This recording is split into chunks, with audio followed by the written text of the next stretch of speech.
There's an old Chinese proverb that goes, life begins the day you start a garden.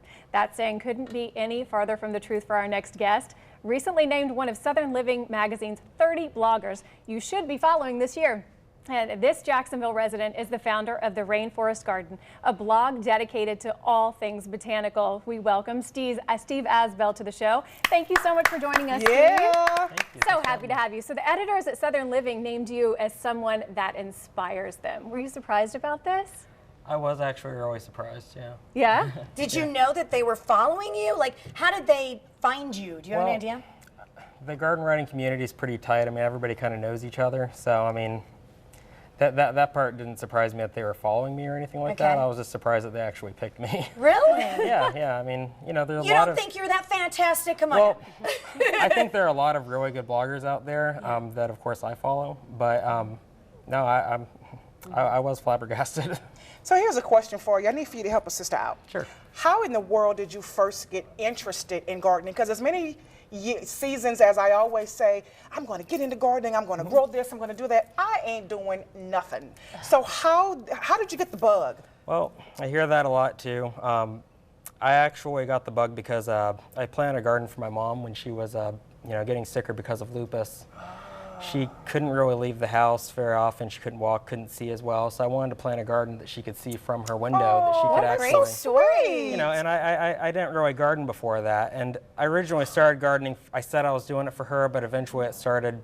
I didn't admit it till after she passed away, but I was really doing it for me. It was really good for my soul, you know.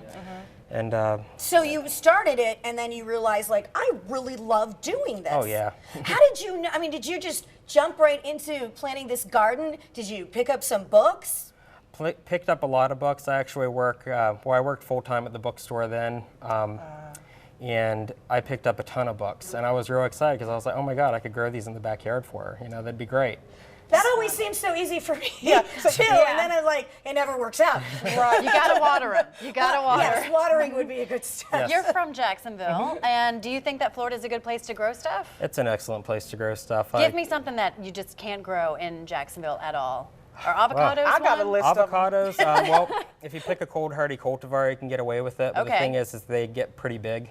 Oh, The avocados get big? Yeah, the trees themselves get pretty big and tall, and honestly, it's like I don't think the neighbors would really like avocados falling into their yard. And they like might. that. I would. It might. that. Well, like no, $3. they told me so.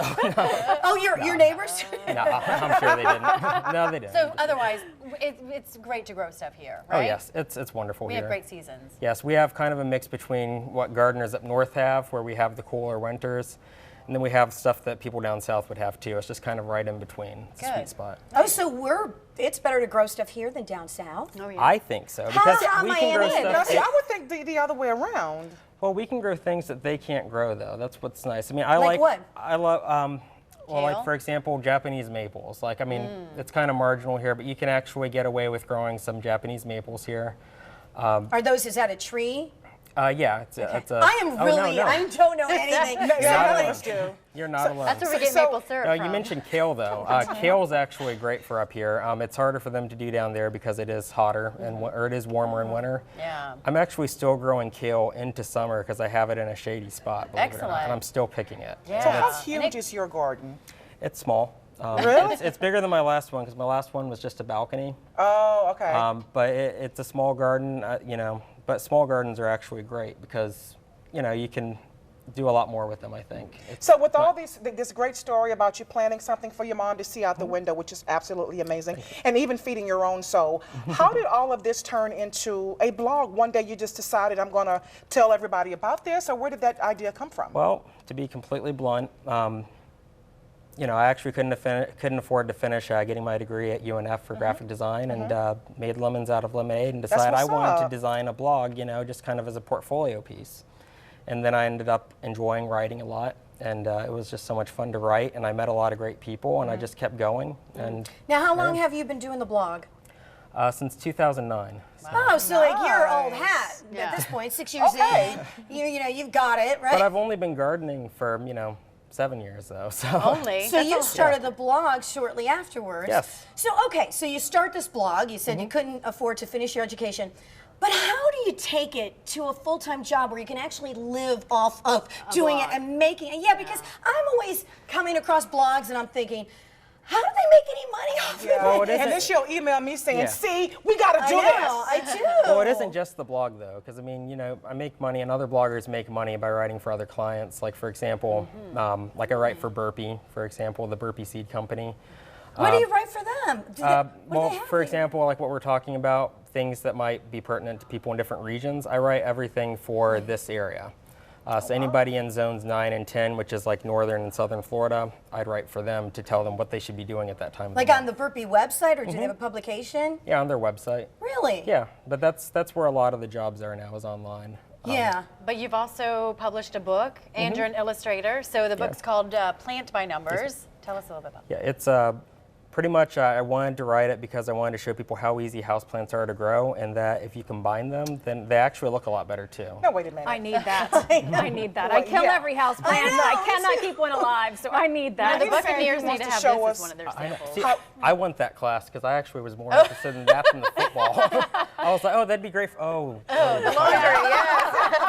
I want to know about that. Now, what do you have to say for people like myself and Angelia and Tony? We have No great green intentions. thumb. We want to grow these beautiful big flowers, plants, whatever. We kill everything. Yes.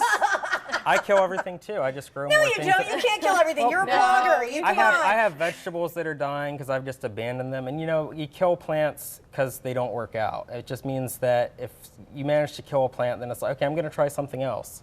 So it doesn't mean I'm a bad mom. Oh, no. Oh, no. okay. Yeah, well, Good. listen- That makes me feel better. kill, Wait. but what if you kill every plant? What are you doing wrong? How are you Okay, even? I don't know. Have you It's said you didn't possible. pick I'm up a right there book, with though, you. right? You said you didn't want to pick up a lot of books. You don't really need to pick up that many books. but- Are you I just- watering? I- Are you watering? Maybe not. Okay, I that's just your buy step the number flowers, one. I try one, and I forget to water, and they die. Right.